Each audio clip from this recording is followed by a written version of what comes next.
Hello, everyone, and thank you for joining us on today's panel discussion about the latest trends and tools that amplify event experiences. My name is Laura, and today we're joined by our panel of experts who will be sharing with us their insights and experiences from the events industry. Ladies and gentlemen, welcome. Thank you for joining us. Thank you. We can maybe start with a round of introductions. We can start with you, Anam. Sure. Hi, everyone. Thank you for taking the time to sit down and listen to us be talking in this panel as well. I'm Anam Ahmed. I'm the founder and chief creative officer at The Hanging House. The Hanging House is an experiential agency that houses technology and creativity under one roof. Over to you, Sujoy. All right. I'm Sujoy Cherian, also known as the Technologist, and the founder and creative technologist for the Option One Group. Three verticals: events, technology, and content, obviously bridging the gap when it comes to experiential production of content, robotics, and everything to do with automation. And been in the industry for 20 years here in the Middle East, headquartered in Dubai, and servicing the globe. Hey everybody, I'm Eddie. I'm a co-founder and the Chief Public Affairs for Untold Universe. We are the largest East European entertainment group from Romania in Europe, and from this year we are here based in Dubai as well, creating the first mega festival in Dubai, Untold. Hi everyone, my name is Wana. Just as Eddie said, we're part of Untold Universe. I represent Untold Dubai, which was Dubai's first mega festival, and today the role or the reason why we are in a tech panel is because we're going to discuss about our tech solutions, Runa Technologies. Hey everyone, my name is Abhay Singh Chavan and I'm from Recube Future Tech. Now at Recube Future Tech, we are experienced designers and we help elevate brands at activations, at events and exhibitions by using our interactive tech. Perfect. Thank you, everyone. So we can maybe kick off with the latest event technologies that are being used by event planners nowadays. I know that last year the buzzword was metaverse. It was all about metaverse. Everybody wanted to do it. So what is the buzzword today, or what is the buzz technology today? We can start with Abhay. So I believe, like in my experience right now, the ongoing buzzword is AI. How many of you have been hearing AI everywhere? Raise your hands. There you go. Another buzzword which you're going to see is at this event itself, it's the kinetic screens or kinetic technology itself. We at our stand at here, Recube, have kinetic technology, but you'll also see it in multiple other stands. And that's something which is effective, and that's why it is trending with a lot of integrators, and clients do want that. It helps mark your presence. It helps stand out. And if you integrate something like AI into that, you can achieve wonders with it. Perfect. Thank you. And now that we are talking about the AI side of things, I know that we can talk about using AI for event experiences and also for data management, data control on the back-end side of things. So how can the event organizers leverage the AI technology the best to their benefits? Anam, Sujoy? Yeah, well, so I think over the years, we've been seeing a lot of logic-based, algorithm-based interaction, which is now getting smarter with the use of AI. So the plugin of AI is obviously giving us the flexibility of some real-time reactions and some gamified experiences that are changing the way people engage with displays. There's a big trend, obviously, of mixed media now. So where technology can speak to each other.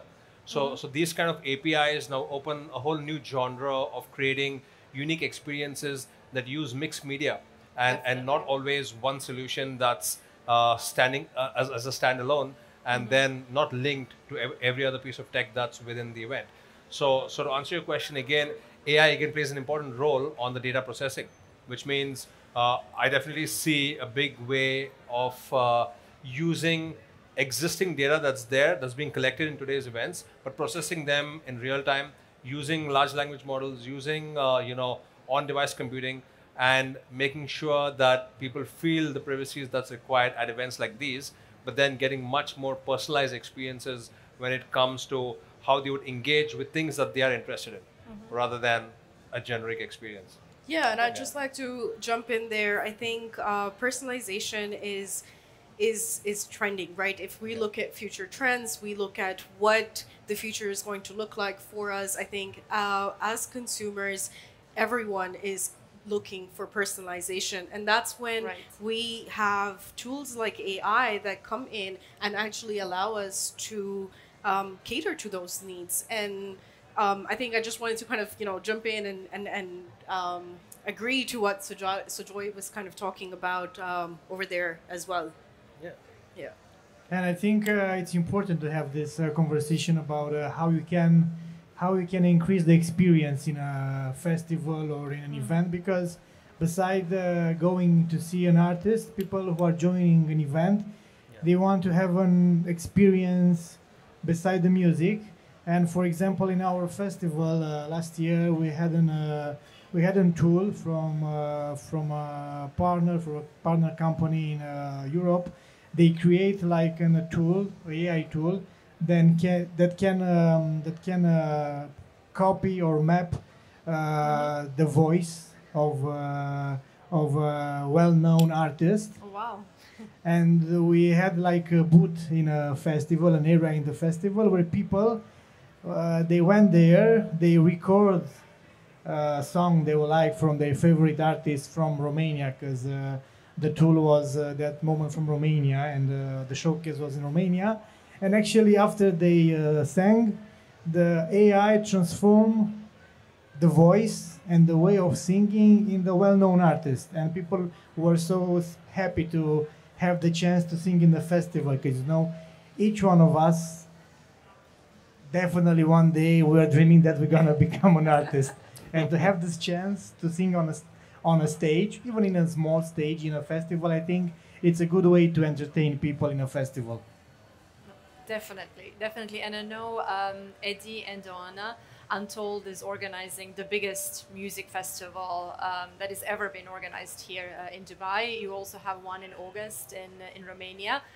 So can you talk to us a little bit more about the strategies or organization of mega events, sustainability strategies, and also we have to touch on transition from Web 2 to Web 3. Just a short introduction. Yes, we are focusing on creating experience, great events, and because of understanding the market, because we are doing this for more than 10 years in Europe, and we tested a lot of platforms that were on market until this time. We understood how we can go further with the needs of the festival, because a festival, to organize it and to make it easy for people, has some needs, like payment system, like access system, like having a way to communicate with people during the festival, and understanding the needs and seeing what is on the market. We really understood how we can go further, and exactly like you said, going on this platform of Web3, we try to put everything on one place and create something that could be the next step for all the industry. And I will let Juana here to tell you more about this. Perfect. I think that moving the conversation towards how do you go from Web 2 to Web 3 in events, what we need to look at is the overall situation. What we try to do is to just reach to a point of optimum in everything, operation, user experience, everything that goes through one of the festival goers, from the moment they've seen the first time an ad online until they have went outside of the festival stages after 4 days of entertainment. And I think that if there are event planners or people that work in operations in events, what we know is that there are always things that can be optimized. Mm-hmm. How you control crowd management, how you can actually preemptively know where the crowds are going to spend most of their time. How do you make sure that the time that's spent in any point of sale is going to be at a minimum? If you look at festivals a decade ago, you would have a printed ticket that you would show at the entry of the gate. You're going to spend a couple of hours to get in there. Then you're going to need to have your ID, your cash, your phone, your wallet with you. Whereas right now, technologies like the one that we use in Untold Festival allows you to literally carry your phone, and probably in a couple of years with user adoption, not even that, to be able Yeah. to have a Just full, your face. exactly, a full festival experience from the moment you have purchased your ticket online until the entire system in the festival. And what we look at is how do you optimize cost, because that directly means cost reduction for the festival organizer or for the event organizer in itself, but also for the ultimate beneficiary, which is the festival goer. And we're talking about smart contracts. We're talking about making sure that you have secure ticketing. We are talking about optimizing how you select your programming in an event, and everything that can be maximized by integrated Web 2.5 to Web 3 in the process. Perfect. Perfect. And how did the transition to Web3 impact organization of the Untold Festival? You mentioned you optimized the waiting time. People have just one point, just their phone, that they need during the festival. Did it also impact the sustainability or help you reach out some of the sustainability goals you were hoping for? So obviously the answer is yes, but then when we discuss about sustainability and you discuss about blockchain, there's going to be an element there that we need to address it as it is. Blockchain technologies have now technologies that are greener in terms of how they are used, and this is what we are focusing on. But we have zero paper policy. It involves zero plastics. It involves it takes the public to a point where everyone is experiencing what you're supposed to have accessible in 2024, not necessarily in the environment of a sustainable corporate event, but a music festival in itself. One thing to add here, it's important to understand the behavior of the people, that it's important to not put on the table just one system in the moment when you have everything done, because you know how is it? Not everybody is early adopter. Exactly. And if you are creating a big event with large number of participants, if you don't keep, let's say, for 1 year minimum, to have both way of doing things, to give the chance to people who are not really into technology, you might have some problems. So this is like advice for organizers. Definitely. This was actually one of the next questions that we wanted to touch on. What would be some of the challenges that the event planners, event organizers should keep in mind when they are introducing these new technologies? One is this that I was saying, that you need to have in your mind that not everybody is ready to make the step. So you'll need somehow to be prepared to go in parallel with both solutions. This is from my side. Looking forward to see our colleagues. I think there's a major component of understanding the user's needs, right? Like we have right now online is the shopper's information is there with the back end, right? And Amazon knows how long you've been on their app or on their platform, where were you browsing, and obviously then you start to see things based on what you browse. You didn't even shop it yet, right? The same thing happens you see on Google. So that's another level of personalization, but then obviously you're being tracked through cookies. Again, in our industry, it requires a certain level of confidence given to the end user, giving them an understanding of their security. And obviously with what's happening in today's world, with the amount of spamming and all of that, people are very insecure in giving out information. So I think it's the parallel evolution of hardware and the market adaptation. I spoke about this yesterday as well. Now with Apple announcing, on-device AI, which means your information stays on your device, so it's computing within your device, so the information doesn't exit. But this requires a certain level of education. So just like he said, it's about how soon is the market going to adopt to this kind of hardware and making sure we can't say that only people with iPhone 15s come to the event because our tech is only made for that. That's going to happen, right?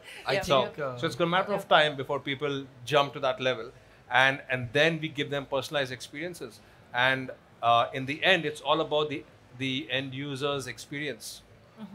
How could we reduce 5 steps to 1? Just like he said, It's about tickets in the past. Now it's QR codes, but still somebody needs to scan you before you get in or show your phone and all of that. There would be a day in the near future. The tech is already there today, but it's a matter of time before people adopt and allow for facial recognition to be permitted within nations, right? Like, for example, UAE can give us information through Emirates ID, which is facial recognition. I could literally walk through a gate if my face is scanned, or be automatically diverted if my face says that, okay, this person has not purchased a ticket, so he goes there to pay. But if I have paid, I walk through. I reach a stand for, I know, a drink. The display tells the barman already, okay, his favorite cola is this, right? So all of these proximity sensors, data-driven analysis, which would help improve the end user experience, but then the end user has to feel comfortable letting that information out, and that's going to happen with edge computing. And I think then we'll get to that stage, I think, where everything becomes super seamless. So, where I kind of come in is where understanding consumer behavior is the key to all of this. Absolutely. And once you, as event organizers, understand consumer behavior, then it depends on the event organizers to be adapting to those new, requirements. Now, when, all this technology which you're saying, facial recognition, we have RFIDs which you can enter events and all. It's all there. In concerts, you go in, you have those RFID bands, or even with an LED in them, and as the music's playing, you wave your hand, you create a user experience, you create a user experience, you create a visual experience for everyone. So you need to understand what your audience is. Even like at this event, we have all the technology, we are still using printed badges. I mean, it's understanding what your audience is like, and that's the key. Once you understand consumers, their behaviors, what your audience wants, and then how you can meet that want, that's where you can hit the goal. I think there's some really valid points there, because just like you said, Abhay, I think when we are at the other end, where we're looking at how we can implement technologies, that we tend to sometimes forget how things are looking from a receiver's end, right? Consumer, I'm not sure how many of us in the audience are technically savvy to an extent where we're, really understanding the minute or the nitty gritties of like the jargon, right? The tech jargon that we're talking about. But at the end of the day, what does matter to everyone is what kind of experience I'm getting at the end of the day. And I think there were some points that you mentioned as well, Sujoy, that I found very interesting, because it's just, I feel like innovation is not necessarily about doing something new, right? It's about how are you taking something that already exists and then doing it differently. And I think just like we were talking about IoT, and we're talking about things like RFID that have been there in the market for a long time, but how do we now take things like that and merge that with emerging technologies like AI, and how do we combine the two, and how does that combination then create new opportunities for both us as organizers as well as attendees that are on the receiving end of and that's where the data collection also comes in, because 100%. You need to integrate data collection using AI, and then whatever you're using, like facial recognition or RFID information, to pull that data in, and that's what's going to seamlessly manage both of these. And I do want to add here, because starting from the question, what would we advise or recommend event organizers, is to make sure that their teams are prepared and they're aware about the technology that is available right now, because sometimes it just takes having access to the right information for you to be able to simplify a process that takes 3 people and 5 days and make it a 30 minutes mission. And this is something that I think happened to us as an organization every year, because innovation won't wait for you. It's there if you also have a group of people that proactively look at what's in the market. Exactly, and there's so many new things on the market available day in, day out, on a weekly basis, sometimes even on a monthly basis.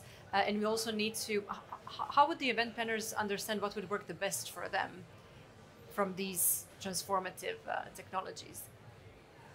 I think you just need to have the courage to test it. Like it's, for example, ChatGPT, for example. You just test it. You just encourage the team to try it. Like we did it, for example. Just try it to test ideas. Yeah. Just try it, ask things. Just put it to work for you and test some ideas. You need to have courage to test. And I think besides the courage, a very important thing is then advancing your knowledge. A lot of people ask me, tell me more about AI. I tell them first, switch to IA, intelligence amplification, because that's an important thing right now in our industry. A lot of people in the past have always had this thing, okay, there's something cool, let's find someone who does it, and then you just go ahead with the lowest price, right? Yeah. That's usually the thing, budget management, trying to get things done. But then there's so much that could complicate or cause failure at your event if you've chosen the wrong solution for the wrong audience. And this happens so frequently, where people just go for the lowest cost, and then you think that it's going to happen and you've got a good deal, and then you put yourself in trouble. So how would you decide what is the right solution? It's only by making sure that you read and understand. It's not that you need to become now a large language model expert or become a coder, but at least understanding what are the best practices in the industry. And this information is again available online. It's available. You can ask ChatGPT, you can ask Gemini, you can ask Copilot on Microsoft to understand what are the trends in the industry, so that you have at least the basic foundation before you reach out to partners and then start to evaluate just on cost, but also evaluate based on infrastructure, backend, where is all of this being hosted. For example, is it being locally hosted? Is it being hosted on an AWS server, or is it just an A2 hosting? Has it got the required backups? Has it got scalability? Can it handle your audience in case your numbers increase or double? Is the system going to crash? Have they done penetration testing? Are the payment gateways safe? There's so many questions that you need to ask. And I've just given you a few, because there's a high risk for an event of this scale, like you'll do Untold. Imagine a payment gateway failure. That's going to be catastrophic. And we've seen such massive failures where hacks have happened even for the biggest brands like Sony. So we should not take that lightly. Today with AI and all the new tech, hacking has become even easier. So all of us have to be aware of what levels of security that you need to take, and don't just rely on third party. So I think that would be a very important advice to the industry. Start putting in effort in learning and understanding the tech. Don't ever have this attitude of, I'm not the techie person, I'm going to get someone to do it. That's not an option anymore now in our industry. And I do want to add to this, especially when onboarding new trends and new technologies, just make sure that you know who owns the data. Yeah. Check the terms and conditions. Yeah. So read the terms and conditions. The terms and conditions, yes. That's a great advice, Oana. And I know that we have around 5 to 10 more minutes. I just want to take the chance to see, do we have any questions from the audience, from our panelists? Hi, Perfect. my question is for Eddie and Oana. I hope I pronounced the names correct. So I'm a DJ here in UAE for 6 years, and I had the opportunity to work with Untold as well. One of the things I noticed was in regards with the staff and the workforce management, especially like the volunteers management bit. Do you personally can share any experience in regards with the Untold part, like some of the challenges you faced having the scale of event you had here for the first time, and you think you would do it maybe better the next time, in terms of the management of the workforce? Because I feel like I'm not really sure the communication and everything, usage of tools was in place. Like it was very traditional, like reach out the head of the volunteers with a WhatsApp message or call them, or any communication was through an email, which wasn't, being answered for a couple of working days. So what do you personally think would have been better in regards with that, since the topic is, latest trends and tools for events here? Thank you. I think each time you can improve what you are delivering, and this tool that we are now working, Runa, the one I was telling about it, is going to help even on this side, not only in the relation with people who will experience the festival, it will help even in the relation with the people who are working for the festival. Now, you need to understand that on the scale of Untold, there are thousands of volunteers, thousands of people who are involved in organizing an event. So sometimes you need to go in this kind of traditional flows and ways. But on the long term, or on the medium term and then the long term, this is what we would like to do, to find new solution, to understand how we can communicate better with the people who are helping us to deliver the festival. Thank you, Eddie. Do we have any other questions? Hello, thank you very much. Uh, I'm not sure if you already discussed the ticketing thing. I'm trying now to buy a ticket for Euro in Germany. There are nothing left on the internet, just on resale things. But I'm afraid to come with my son and buy from a reseller because it doesn't guarantee that I'll enter. What are your thoughts on the blockchain? How's the way of helping this issue? Something maybe with face recognition or checking in as you check on the flight. So you buy a ticket, but yeah, thank you. That's a very, very good reference, because that's exactly what will be happening in the moment when you have blockchain technology and tokenization introduced for ticketing. First of all, the security of the person buying the ticket, but also of the organizer of not having a transferable ticket on a secondary market. And it's going to be extremely easy to transfer your ticket to anyone else through the same channel that you have actually purchased it. And the technology is here. It's actually used as we speak, and you're most probably going to be seeing it in the Middle East at large-scale events very, very soon. And then in regards to your question, what would we do? Again, from an organizer standpoint, I would say reach out to them, because they'll advise you on how you can securely purchase a ticket from a reseller. Yeah, I think everybody's had a bad experience buying in the second market. Actually, I'm one victim. Actually, today I had a discussion with a friend from here who told me that he bought tickets for his entire family. He paid around 3,000 euro for 6 tickets for a concert in Zurich, and the concert is in 12 days from now, and he didn't get the tickets already, and he was wondering what's happening with the platform. And I just asked our colleagues to look a bit after the platform, and the answer was that it was a secondary market. It was like a marketplace, and when you are dealing with this kind of situation, you not always have the certitude that you're gonna get the ticket. So what we always say to our people who want to come to our festival is to look over the official sellers and resellers that are usually listed on the websites of the events. I think, when we were talking about challenges with emerging technology, I genuinely feel like I think one of the biggest challenges we're going to face as humanity is laziness.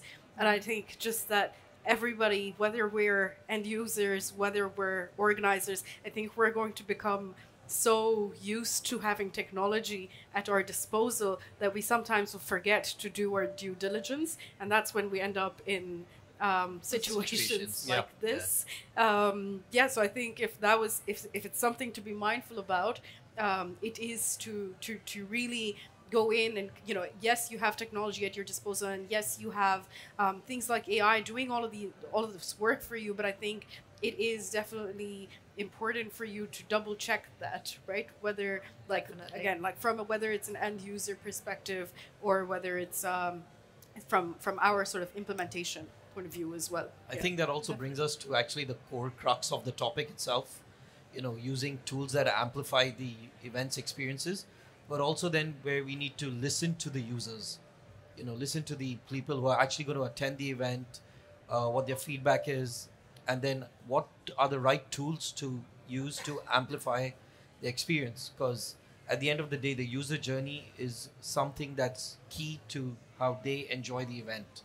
So all of these, fall as part of that, right from the buying the tickets to ensuring that they're not counterfeits, they're genuine, secondary marketplaces coming, as the lady said over there, the entire experience at the venue itself, all of it adds in. When we're on the topic of music events and concerts, I know that a lot of entertainers, a lot of artists, they want to ensure that the fans are actually getting the tickets. So they do not want to have transferable tickets. Did you guys have any experience with this? I know when I was going to Ed Sheeran, big fan, the tickets were not transferable. So you buy to have your name and you cannot give it to anybody else. if it's about us, about Untold, we have this flow already established. So basically, when you buy tickets, for us, it's like now it's the same situation when you buy a ticket for a flight. So you buy a ticket, but you need to register for that ticket to make it sure that you go into the festival. Validation. Yes, and when you registered on the tickets, then that's the moment when you know that the ticket it's somehow directly related to you. And we have the options for people who are in the situation when they cannot go for the event from reasons. Depends what the reason, what are the reasons. And we have some solutions that can make transferable the tickets. But what it's important is that this new solution that we have, Runa, that will make it even easy for people to make this transfer without having any risk. Because which is the risk now? The risk is that you can try to sell the ticket on the, let's say, different markets. And now it's so easy to make a copy of a ticket just because all the tickets on all the concerts, they have the QR code. And we had situation in the past for people who were so happy because they got the ticket to our festival and they put a picture on Instagram with a ticket with a QR code, and somebody else took that code and registered before they did. Oh. So that's why you need to be really careful on this. Major sporting events around the world now, they're coming up with solutions as well. The ongoing cricket T20 World Cup in the USA, the tickets were sold and they sold out fast. There's also a way where people would try and sell it in the secondary market. But what they are doing to kind of, tackle that is you need to show your photo ID, which is registered to your ticket. And while entering the stadium, all of that is being checked. And that is one way where they have kind of curbed down how many of these tickets are being sold, in the secondary market to someone else. Because without a photo ID, obviously there are ways people can, to overcome that as well. But these are steps they are taking, to, kind of curb those counterfeiting and secondary markets reselling. And if you have anyone in the audience who actually attended Untold this year, then you would know that that's exactly how we manage our access. You get your ticket, you have a process where you actually check in based on your ticket, and you have a photo ID, and that's when you can access your RFID and enter the festival. But to answer your question about artists not really being comfortable with resellers, I think this is more often linked to the fact that resellers are going to charge exorbitant prices for tickets that are very limited availability, and not necessarily reselling it. So as long as you have the technology that allows a controlled transfer of the ticket and transparency in the process, artists would not necessarily have a problem. The problem is when you have a $200 ticket that's resold on the secondary market for $2,000. Yeah. And that's what really causes an issue for users. I totally agree. I think that solution has to be there because you may impact sales if the impression given to consumers is non-transferable, which means I need to think twice and be 100% sure I'm going, right? So a controlled transfer of tickets would always be the solution that works. You can also limit the number of tickets that one individual can purchase, 5, 10, to ensure that they are not buying it for reselling purposes. Yeah, that's what they did with the iPhone as well, right? Whenever it's launched. Yeah. Go one person, one iPhone. Yeah, sounds fair. Do we have any last questions from our lovely audience before we wrap up? No? Nope. Seems like We're ready to wrap up. Yeah. Perfect. Everybody's ready for the Gala. award ceremony. For the awards, yes. So it's a wrap. It's a wrap. Yeah. Perfect. Thank you everyone Thank you. very much. Thank you so much. Thank you all for very joining much. us. Thank you for joining us.